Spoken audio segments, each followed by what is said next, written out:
जब अल्लाह ताली ने नूर से फरिश्तों को पैदा फरमाया और आसमानों में इबादत और इताअत का निज़ाम कायम हो गया। हर तरफ और हर वक्त अल्लाह की इबादत करने के लिए फरिश्ते मौजूद थे।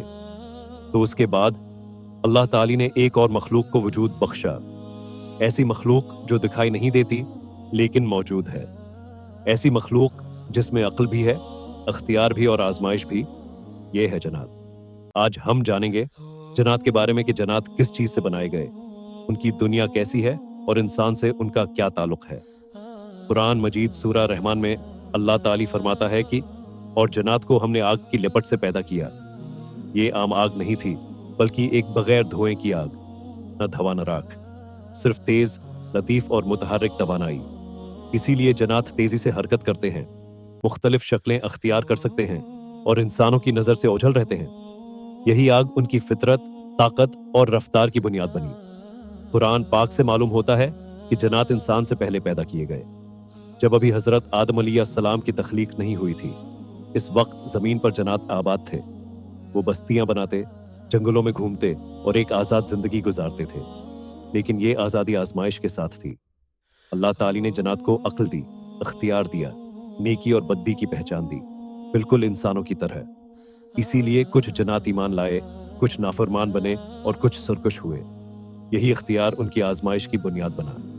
फरिश्ते इख्तियार के बगैर इताअत करते हैं, लेकिन जन्नात और इंसानों को ये इख्तियार दिया गया कि वो इताअत करें या नाफरमानी।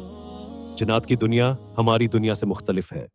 वो वीरान जगहों में, जंगलों में, खंडरात में, पहाड़ों और सुनसान इलाकों में ज्यादा पाए जाते हैं। वो हमारी तरह घर, खानदान और मुआशरा रखते हैं, लेकिन उनकी दुनिया हमारी आंखों से पोशीदा है। कुरान पाक की सूरह कहफ में वाज़ेह तौर पर बताया गया है कि इब्लीस जिन्नों में से था। इब्लीस फरिश्ता नहीं था, बल्कि एक जिन था जो अपनी इबादत की वजह से फरिश्तों के दरमियान रहने लगा था। जब अल्लाह ने हजरत आदम अलैहिस्सलाम को सजदे का हुक्म दिया तो फरिश्तों ने इताअत की, लेकिन इब्लीस ने इनकार कर दिया। उसका गुरूर बोला, मैं आग से बना हूं और आदम मिट्टी से। यही गुरूर उसकी हलाकत का सबब बना। लेकिन तमाम जिन बरे नहीं होते। कुरान पाक की सूरह जिन में जिक्र है कि हम में से कुछ नेक हैं और कुछ उसके सिवा। कुछ जिन ईमान लाए और अल्लाह की इबादत करते हैं, कुरान सुनते हैं, हक को मानते हैं, और कुछ सरकश हैं जो इंसानों को बहकाते हैं और वसवसे डालते हैं। ये तकसीम उनके इस अख्तियार की वजह से है जो अल्लाह ने उन्हें दिया है। जन्नात इंसानों को देख सकते हैं, लेकिन इंसान जन्नात को नहीं देख सकते। वो इंसानों को वसवसे देते हैं और बुराई की तरफ माइल करते हैं, लेकिन कोई जिन इंसान को नुकसान नहीं पहुंचा सकता जब तक अल्लाह की इजाजत ना हो। ईमान, जिक्र और दुआ इंसान के लिए सबसे बड़ी हिफाजत है। क़ियामत के दिन जन्नात भी उठाए जाएंगे, इनसे भी हिसाब लिया जाएगा। जन्नत और जहन्नम उनके लिए भी है, क्योंकि उनके पास अक्ल थी, इख्तियार था और उन पर हक वाज़ेह किया गया था। और अदल का तकाजा यही है कि जिसको इख्तियार दिया गया, इससे हिसाब जरूर लिया जाएगा।